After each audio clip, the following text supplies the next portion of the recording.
Boa noite a todos. Hoje não tem nenhum aluno, mas isso não é problema não.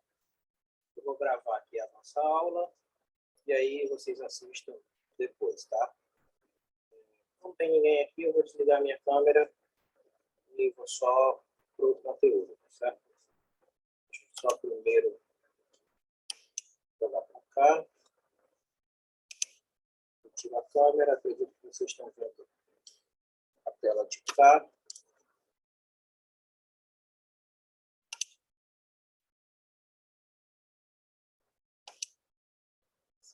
E hoje nós vamos falar sobre elementos de transmissão, né? Dentro da nossa parte aqui de elementos de máquina, vamos falar um pouquinho sobre os elementos de transmissão. Bom, o objetivo é conhecer e classificar os diferentes tipos de engrenagens que a gente tem, né? Definir as diferentes formas de obtenção de engrenagens, realizar cálculos referentes a essas engrenagens de dente reto e as helicoidais. Para começo de conversa, a gente vai falar um pouquinho sobre o que são as rodas, né? O que são as engrenagens, né? São rodas com dentes padronizados, interno ou externo, utilizados para transmitir movimento e força entre dois eixos, sendo muitas vezes usadas quando se deseja variar o número de rotação ou o sentido da rotação de um eixo para outro. A transmissão de movimento tem normalmente como finalidade aproveitar o máximo de potência gerada em um trabalho mecânico útil. Dentre as maneiras mais comuns de movimentação de peças, o processo por meio de engrenagem é o que apresenta o melhor rendimento. O processo de engrenamento possibilita a transmissão do movimento entre eixos paralelos cruzados com ângulo, né, e a 90 graus, né? Assim como ele pode reduzir ou ampliar a rotação com uma perda de potência muito reduzida. Vocês lembram quando a gente falou na nossa última aula sobre a parte de potência, né, transmissão de potência útil? A gente falou lá que quando a gente usa correias, né, sistemas de transporte como correia, a gente tem perdas, né? Ocorrem perdas devido à transmissão de energia de um ponto para o outro. A gente até chegou a comentar sobre os veículos a combustão, o carro, né? A gente fez aquela comparação do veículo a combustão, que tem uma eficiência aí de mais ou menos uns 40%. Eu até fiquei de pesquisar esse dado, eu baixo mouse, achei. Eu até abrir aqui a internet e pesquisar de verdade, né? Eficiência da...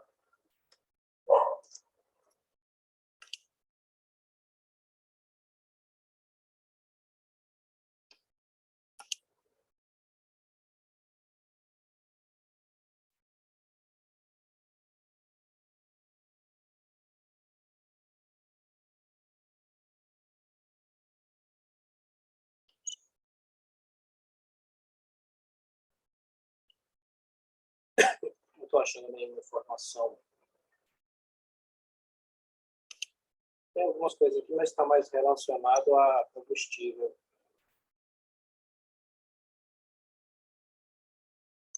Tem só a eficiência de combustível. Oi, São Paulo, tudo bom, professor? Marcelo, fala Marcelo. Pois é, cara, eu tô aqui ainda no trabalho aqui. Na hora que eu chegar em casa, eu já tô saindo daqui a pouco já para poder ir para assistir a aula, viu? Tá certo, Marcelo. Beleza. Tá certo. Valeu. Eu devia ter pensado em fazer uma live aqui falar no stream pra você se pronunciar, mulher.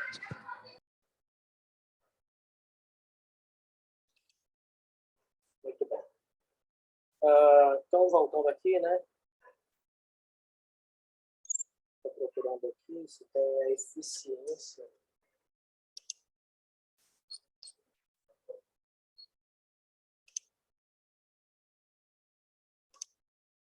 Vou botar aqui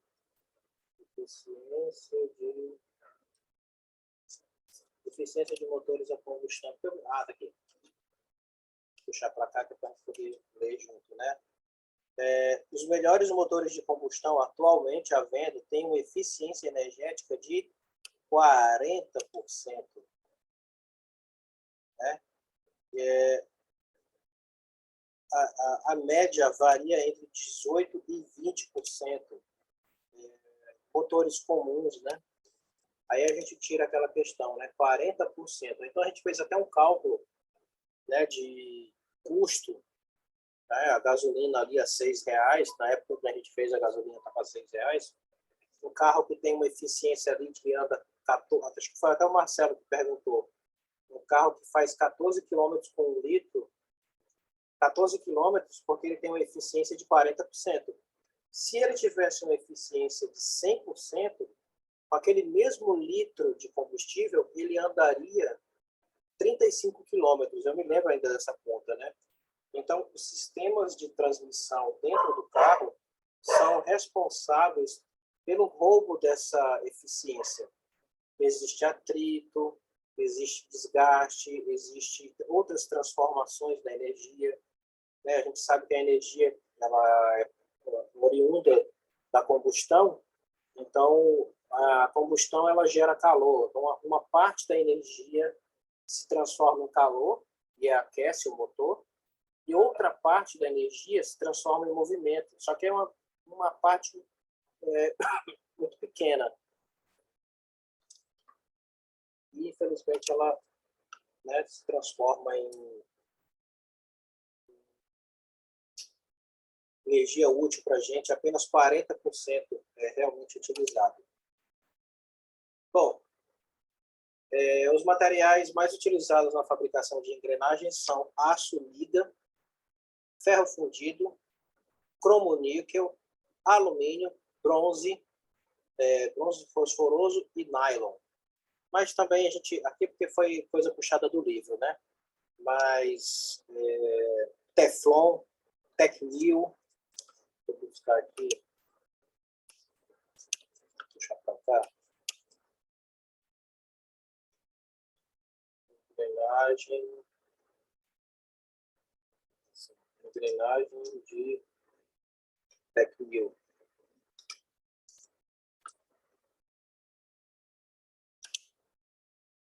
Olha aqui, ó. Engrenagem helicoidal, ó. Dente reto. Ó, ela sendo fabricada aqui, né? Sendo confeccionada. Aqui, ó, de nylon. Também temos as de poliacetal.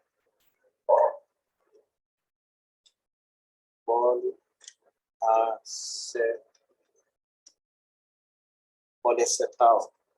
Poliacetal ele é muito parecido com o Tecnil, né? Só que ele se desgasta um pouquinho mais rápido. É um material muito bom também. Lógico, né? Essas engrenagens elas têm uma vida útil, né? Muito baixa. Porém,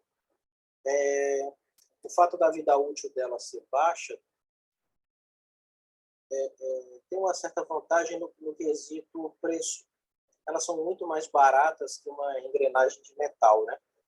Então, você consegue substituir facilmente essa peça. Máquinas de costura, né? Tem peças plásticas, são de fácil manutenção, fácil substituição. O engrenamento é o processo através do qual é possível acionar rodas dentadas e gerar trabalho mecânico útil. O engrenamento indireto é aquele no qual a gente vai fazer o movimento utilizando correntes, correias, do jeito que está na imagem aí. Já o engrenamento direto, nesse processo, o movimento das rodas se realiza sem auxílio de correntes, ou seja, as rodas se acoplam diretamente, obedecendo o perfil do dentado, cada uma delas. A engrenagem em si, né? Existe um sistema de transmissão composto pela coroa e pelo parafuso com rosca sem fim, muito utilizado na mecânica, principalmente em casos que é necessário a redução de velocidade ou acréscimo de força ou torque, né? Nesse caso, temos como exemplos os redutores de velocidade, as talhas e as pontes rolantes. A parte de classificação. Nós temos na parte de engrenagens cilíndricas de dente reto ou frontal, engrenagens cilíndricas de dentes helicoidais e as engrenagens cônicas. Vou dar uma pausada aqui. Só um minuto.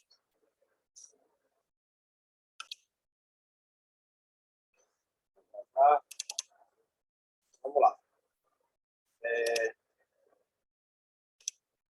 Eu estou falando aqui sobre... Deixa eu ajeitar aqui essa... Estamos falando aqui sobre engrenagens, tá? Primeira etapa aqui sobre engrenagens. Então, eu já falei sobre um pouquinho da origem e tudo mais, utilização, vocês veem isso aí no começo do vídeo. A classificação das engrenagens, né? Engrenagem cilíndrica de dente reto frontal, engrenagens de dente helicoidal, engrenagens cônicas. Eu aqui para gravar? Acho que eu botei, tá gravando.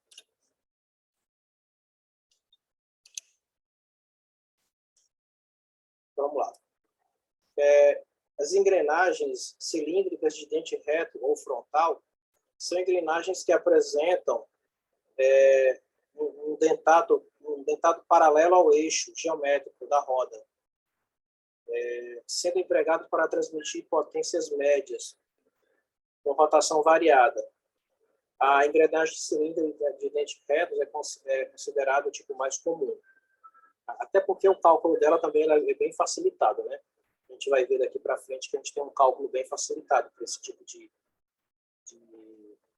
engrenagem. Então, a gente tem alguns elementos dela, né?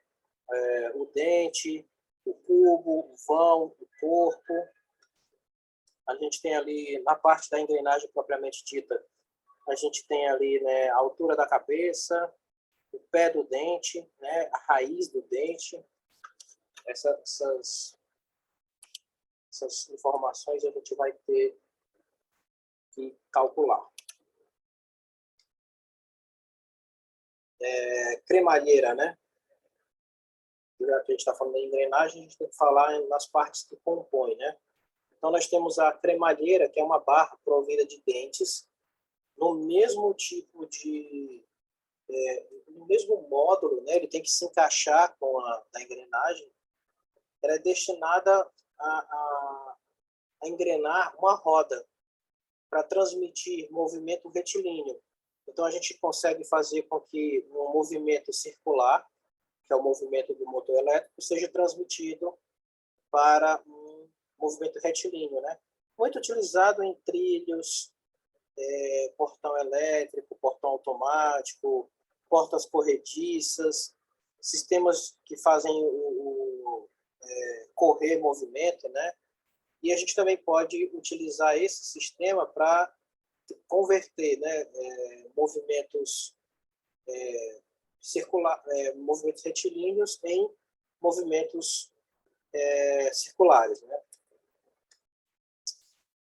A gente tem os exemplos, né, de as cremalheiras comuns, né, hoje em dia, se a gente vê muito, né, no portão automático, essas que usam peças plásticas, né, são mais comuns de você encontrar. A parte de dimensionamento. Lá na figura, quando ela aparecer, a gente vai ter aí algumas noções que a gente tem que ter quando olha para uma engrenagem. A gente vai ter que olhar para o diâmetro externo, diâmetro interno, diâmetro primitivo, cabeça do dente, pé do dente, altura do dente, espessura do dente, vão do dente e o passo. Vou só voltar aqui, ó. Então, o diâmetro externo é o maior tamanho da nossa engrenagem. Diâmetro interno é onde, teoricamente, o dente tem o seu menor tamanho, né? O diâmetro primitivo vai servir para a gente como referência. É a partir do diâmetro primitivo que a gente vai calcular as outras engrenagens.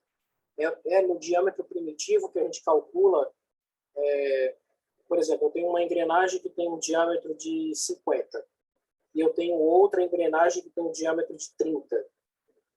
No diâmetro primitivo que eu vou pegar o 50 e o 30 e eu vou fazer cálculos em cima desse valor, porque são os valores que vão fazer contato. Cabeça do dente, pé do dente, a altura do dente, e a gente vai ver que tudo isso está acoplado, né? Ângulo de ação, ou em alguns livros a gente tem a parte, a gente chama também de ângulo de pressão, que é onde vai ter toque, contato, pressão, né? Que é onde quando a engrenagem empurra, uma engrenagem empurra a outra, ela exerce uma força, né? Ela exerce uma pressão. Então, é o ângulo que define a direção da força que a engrenagem motora exerce sobre a engrenagem movida. Aí a gente tem aí algumas partes, né? Aonde que está, né, o passo, circunferência, face, flanco, o pé do dente, a folga, a largura, a altura da cabeça, a profundidade do pé do dente. Inclusive nessa partezinha riscada aqui, ó, diâmetro primitivo, diâmetro externo, e nessa outra parte aqui, ó, diâmetro interno. Engrenagens cilíndricas de dentes helicoidais. Essas engrenagens se caracterizam pela inclinação do dentado em relação ao eixo geométrico da roda, tendo como vantagem a alta resistência e um trabalho muito silencioso. São utilizadas quando há necessidade de grande esforço, como caixa de redução, caixa de câmbio. Ele permite transmitir potências maiores com uma rotação variada.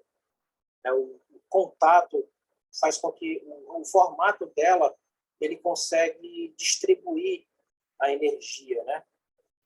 Uma engrenagem de dente reto comum, você não pode aplicar tanta carga nela, porque como ela distribui a energia, vou mostrar aqui, ó.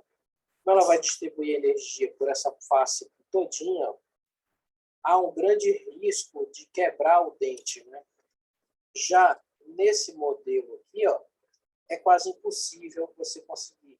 Você pode desgastar o dente, mas quebrar ele do jeito que ele está aí é quase impossível. Entre as engrenagens helicoidais, a aplicação das engrenagens para rosca sem fim se destaca quando se deseja uma redução de velocidade na transmissão do movimento. As engrenagens cilíndricas de dente helicoidais possuem como característica transmissão de rotação entre eixos diversos, não paralelos. Ou seja, os eixos não precisam estar lado a lado, paralelo, né? A gente pode transmitir o movimento em um ângulo de 90 graus, por exemplo. Exemplo, eu tenho um eixo que está nesse sentido, eu posso transmitir o movimento para esse sentido aqui, ó. Então, eu tenho um cara rodando para cá e eu consigo fazer com que ele rode para cá. Eu consigo modificar a transmissão do movimento, né? No caso aqui, ela vai ter muito mais... Ela vai aguentar mais o torque. Nas cônicas, né, as engrenagens cônicas apresentam a forma de um tronco de cone e pode ter dentes retos ou helicoidais, aí vai depender da carga. Porém, apresenta uma grande característica que é a transmissão do movimento entre eixos ortogonais, ou seja, eixos que podem estar a 90 graus. Nessas engrenagens, o dente apresenta espessura variada, decrescendo da periferia para o centro. O exemplo, né? Aí tanto faz se vai ser helicoidal ou dente reto. Quando é helicoidal, é aquilo que a gente já leu um pouco acima, né? Quando ela é helicoidal, ela aguenta mais carga. Ela dente reto, há uma chance de termos fadiga, né? Fratura. Bom, de acordo com a inclinação do dente da roda em relação ao seu eixo geométrico, pode-se adotar a seguinte classificação. Roda de baixa rotação, com uma inclinação de 10 graus, até 10 graus. De média rotação, 30 graus. E de alta rotação, 45 graus. Então, quanto maior a inclinação daquele dente, maior a rotação que a gente consegue impor no sistema. Isso também tem uma relação direta com o torque. Quanto maior o ângulo de inclinação, maior o torque que a gente vai conseguir aplicar no sistema de transmissão. Para a obtenção de engrenagens, ela pode ser feita por dois processos básicos, né? Que é remoção de material ou fundição. O processo mais comum é o de fresa, ou fresagem, né? Então, a gente tem o fresa módulo e o fresa caracol. O fresa módulo é considerado o processo mais simples, normalmente empregado em rodas frontais. Nesse processo, o dentado obtido pela usinagem total de cada dente é realizado isoladamente, sendo isso uma desvantagem. O que ele está dizendo? Ele está dizendo que ele vai fazer cada dente um por um. Na fresa caracol, esse processo faz parte de um processo conhecido como geração, no qual o dentado da roda vai surgindo como um todo. Porém, o perfil do dente só é definido no final do processo, quando a engrenagem se encontra concluída, ou praticamente concluída, né? A gente tem aqui o exemplo, né, de uma caracol, né, uma fresa caracol, tá? Ela aqui em funcionamento e ela livre, né? Ela vai ter que ter esse perfil. Olha só, esse perfil aqui, ó, ele está aqui, ó. E o perfil final só vai acontecer depois que ela for finalizada. Ou seja, ela vai pegar esse perfil aqui, ó. Aqui ele, ó. Como que ela funciona? Ela gira e, ao girar, ela vai comendo, ele vai removendo o cavaco, né? Removendo o excesso de matéria. Isso, ao mesmo tempo, esse caracol está girando e esse cara aqui está girando também. Ou seja, ela está o tempo todo em contato. Olha só.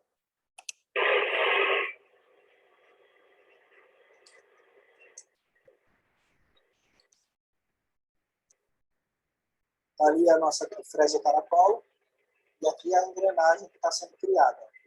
Note que à medida que esse cara aqui avança para frente, ó, os sulcos vão aumentando. Está ocorrendo aqui, ó, troca de remoção de cavaco. E que a gente observa mais disso aí, tem um óleo sendo aplicado o tempo todo, né? É um fluido lubrificante, né? Ele é abrasivo, lubrificante, e ele também serve para remoção de calor, evitar que a nossa ferramenta seque. Está finalizando.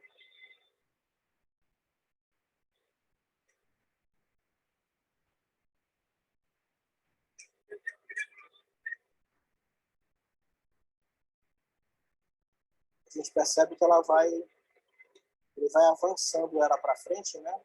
À medida que ele avança, ela vai removendo cada vez mais matéria. Agora ela parou. Acabou.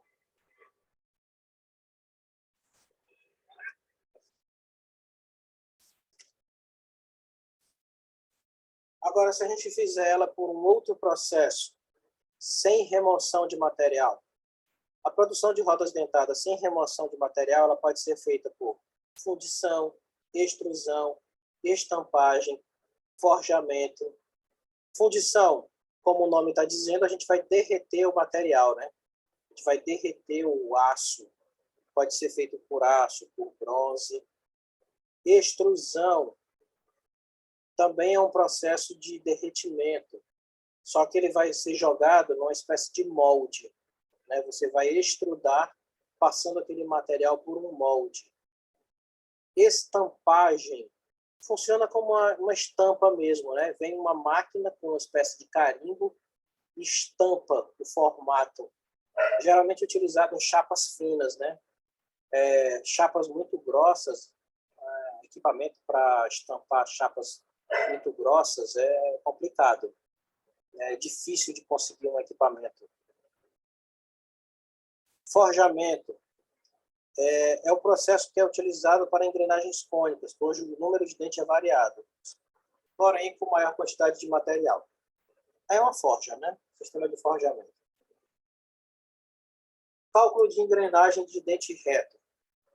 A seguir vai ser abordado os cálculos referentes às engrenagens, né? Reto, helicoidal, rosca sem fim, basicamente todos vão ter a mesma característica de cálculo. O módulo de uma engrenagem refere-se ao quociente resultante da divisão do diâmetro primitivo em relação ao número de dentes, expresso em milímetro. Então, assim, deixa eu voltar a minha imagem aqui. A parte mais importante de uma engrenagem, ao meu ver, é o módulo. Porque se você vai comprar uma engrenagem e não observa o módulo é o que vai carregar aquela informação para frente. O módulo é a informação mais importante. Se você está desenvolvendo uma engrenagem ou comprando uma engrenagem, você precisa saber o diâmetro primitivo, o número de dentes, mas o módulo é o que vai dizer para a gente se a que você está comprando ou fazendo vai encaixar com a que você já tem. Tá? É olhando para o módulo que a gente consegue observar.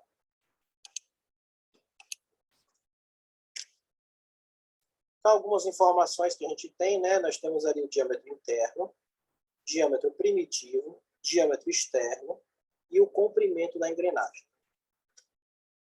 Então, nós temos aí a nomenclatura, né? DE, diâmetro externo, diâmetro interno, diâmetro primitivo, altura do dente, a altura do dente do diâmetro externo ao primitivo, a altura do dente do diâmetro primitivo ao interno, espessura do dente, intervalo entre os dentes. Esse intervalo entre os dentes a gente também conhece como vão. Passo da engrenagem, né? Quantos passos que a gente está dando. Largura da engrenagem, o raio do fundo do vão, número de dentes, o módulo e a folga. Então, a gente tem aí, por exemplo, né, ó, a distância entre os centros, né, de duas engrenagens. Né? Como que a gente faz para calcular a distância?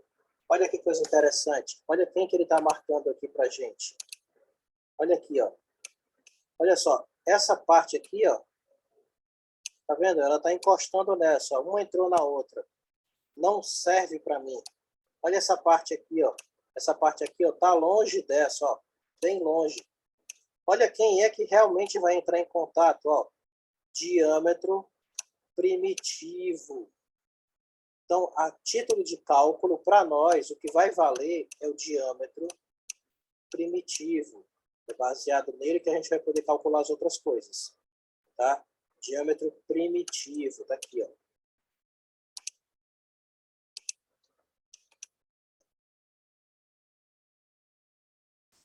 Vou voltar. Eu acho que tinha uma...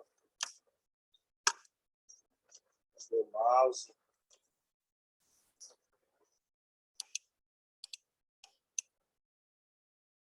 Tinha um pedacinho aqui que eu não tinha ajustado. Aqui. Essa fórmula aqui, ela vai calcular a distância entre os centros. Olha como é meio óbvio, né? Qual é a distância entre os centros? Vai ser o diâmetro primitivo dessa peça aqui, ó, mais o diâmetro primitivo dessa outra aqui, ó, dividido por 2. Olha como é meio óbvio, né? A distância entre centros.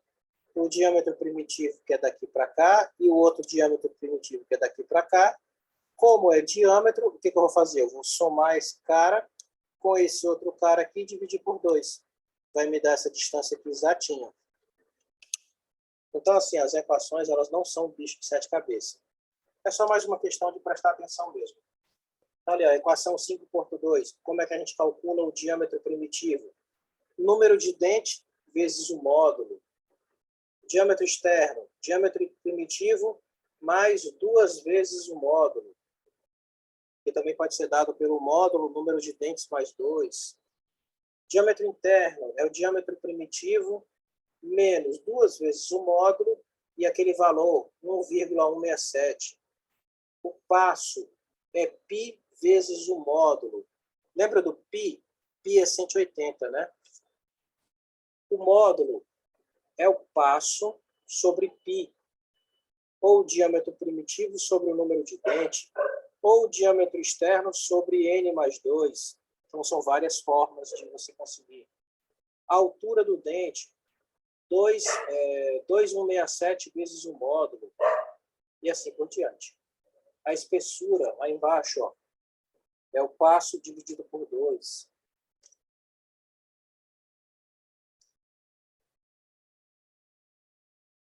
Olha só que interessante, ó. Só para a gente ter uma noção. Como é que ele faz para calcular o diâmetro externo, né? É o diâmetro primitivo. Olha só, o diâmetro externo, né? O diâmetro externo é o maior diâmetro de todos. Quem que vai ser ele? Vai ser o diâmetro primitivo mais o módulo, primeiro aqui, ó, mais um módulo aqui, ó. Por isso que o diâmetro externo é o primitivo mais o módulo 2 vezes. Porque o módulo é esse carinha aqui, ó. Um módulo é isso aqui, ó. Daqui para cá a gente tem outro módulo. Aqui, ó.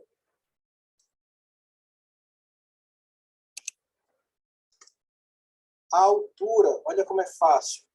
A altura total do dente, que é aquele número 2,167. Professor, de onde é que alguém tirou esse número? É um número cabalístico? É um número mágico? Alguém inventou ele? Não, ninguém inventa nada aqui. Olha só, a altura do dente. Ele vai ser o primeiro módulo, dessa altura aqui, ó.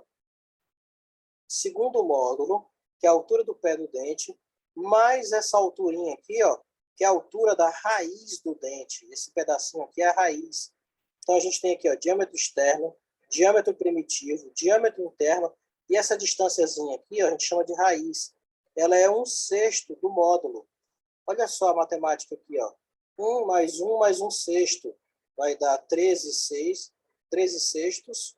Isso aqui, quando você dividir isso aqui na calculadora, vai dar 2,167 do módulo. Tá? Então, nada aqui foi inventado. Já a altura total do dente está ali, né? É o A mais o B. Né? Aquele valor A mais o B. O A, essa primeira altura aqui, e o B vai do diâmetro primitivo até a raiz do dente. Engrenagens helicoidais. Se a gente lembrar daquela nossa imagem lá em cima, deixa eu achar ela aqui.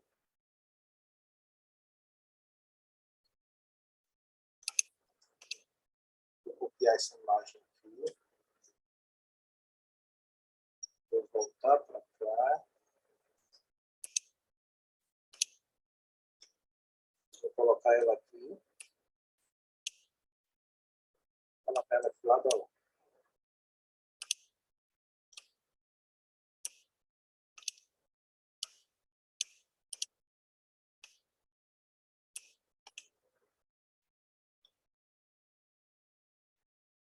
Observem essas duas imagens.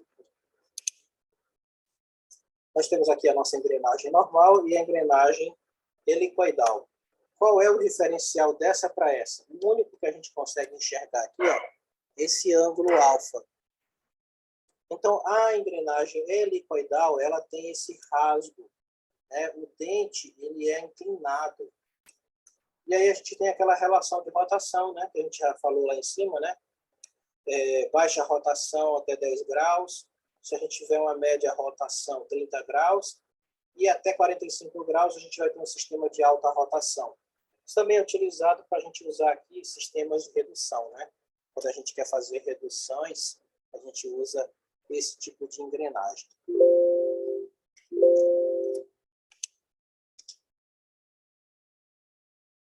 Algumas coisas não vão mudar, né? Diâmetro externo, diâmetro interno, primitivo, passo aparente, passo real, módulo aparente, módulo real, altura total do dente, passo da hélice, o ângulo de inclinação do dente, e observem que está ali a nossa engrenagem e esta relação do passo, né?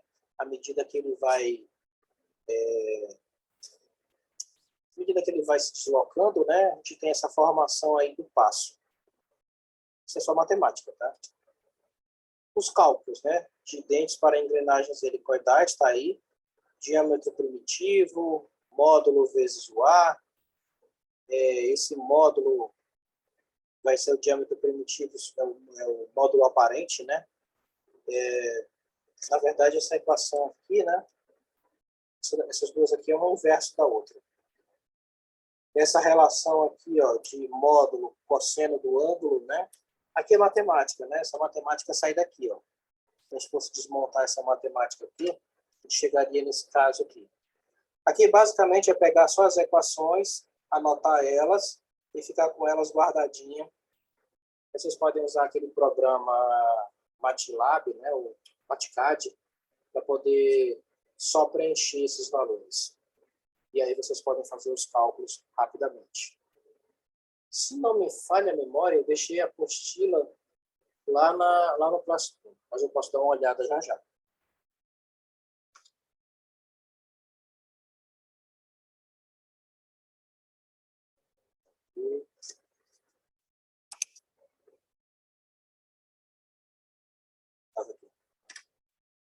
Bom, então o módulo está ali, módulo aparente, vezes o cosseno do ângulo, diâmetro primitivo, diâmetro externo, o diâmetro externo mantém, né?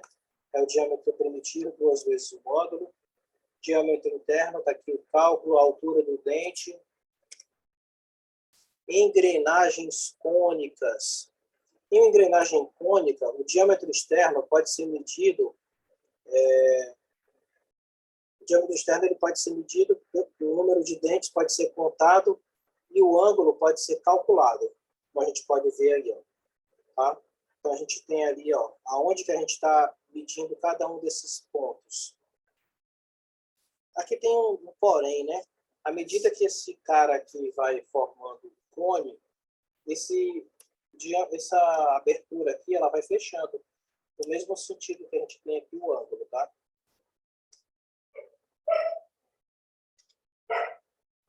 Parafuso com rosca sem fim.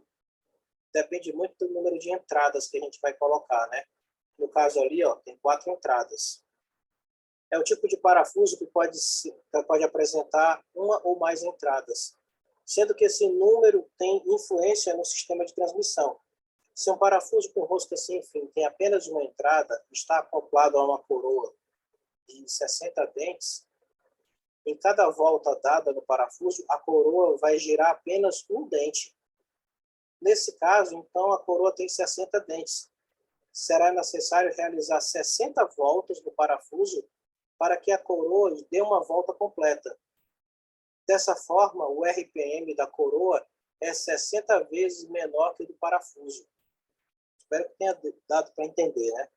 Quantas vezes esse cara tem que girar para que o parafuso dê uma única volta. Então, é um sistema de redução, onde a gente bota o mesmo sistema do motor de portão de garagem.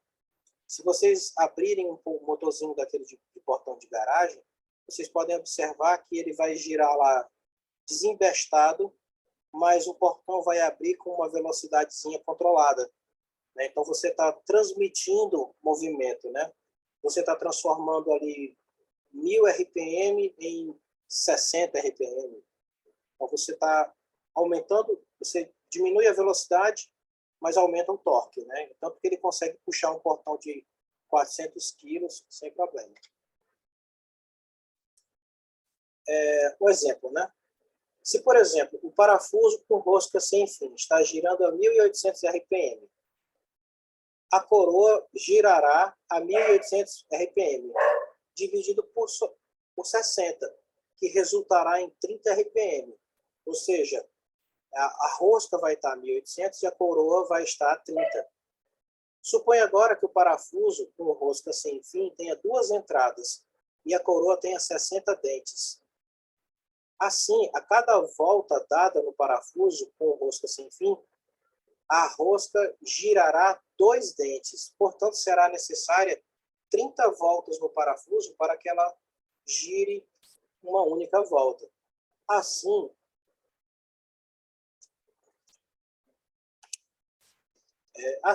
o RPM da coroa vai ser 30 vezes menor que a RPM com rosca sem fim.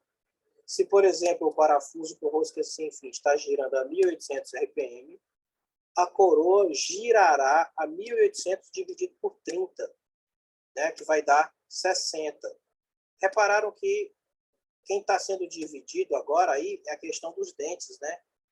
Então, se eu estava com um dente, eu tinha 60 RPM, né? 60 divisões.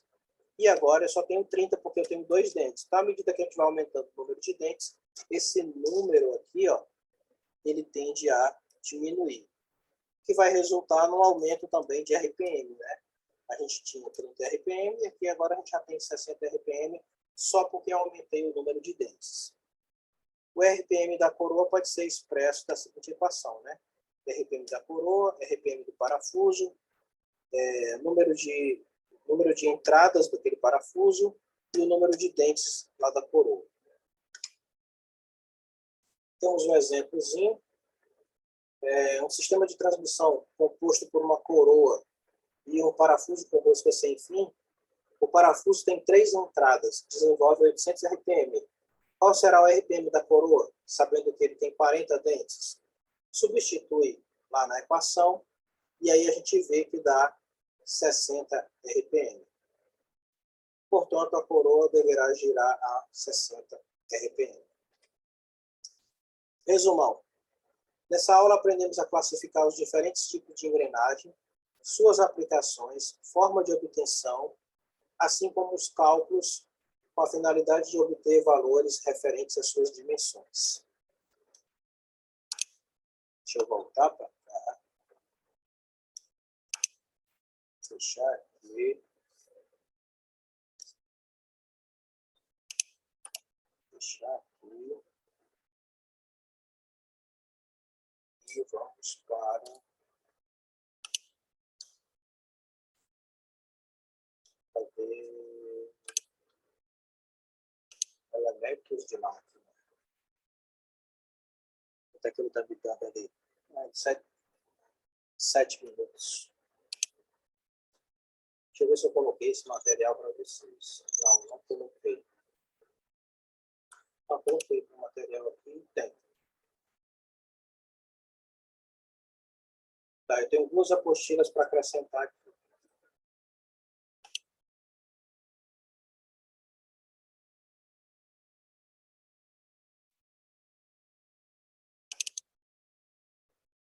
Vou ver qual das 2 que eu...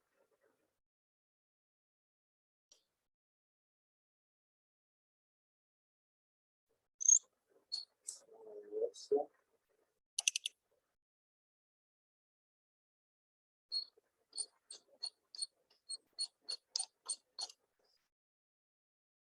Essa daqui. Elemento de máquina. Vou colocar essa daqui para vocês. Deixa eu colocar aqui na tela. E aqui fica mais fácil eu monitorar, né? Para cá.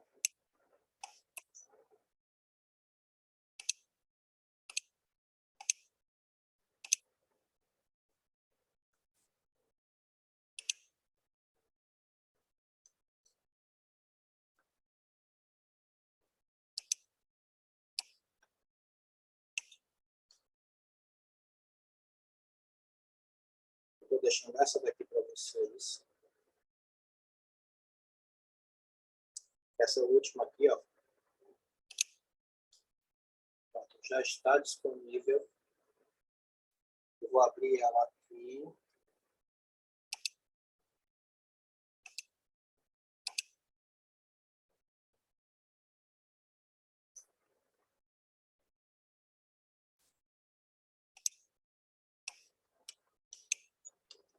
Aqui ela. A gente já está bem lá no final dela. Mas aí ela tem algumas atividades que eu vou pedir que vocês façam aqui embaixo, ó, atividade sim de aprendizado. Eu vou me basear na prova por aqui, tá? Nossa próxima prova, eu vou tirar desse material aqui. Nossa próxima aula vai ser elementos de acoplamento. Parte de acoplamento. E nessa aqui, foi feito um resumão, né? Eu já comecei essa aula às 6h30, quando eu comecei, então, como não tinha ninguém, eu só saí falando, e eu joguei todos os slides. Achei que vocês não iam aparecer, então só joguei conteúdo mesmo. Mas todo o material que foi falado está aqui, ó. Então eu vou precisar só que vocês venham aqui, peguem esse material, dêem uma estudadazinha, certo? Façam algumas contas dessas aqui. E aí, quando for na nossa próxima aula, a gente dá procedimento, tá bom? E aí a gente vai ter a parte de acoplagem. Dúvidas, perguntas? Eu esqueci de perguntar como é que foi o Natal e o Réveillon de vocês, né?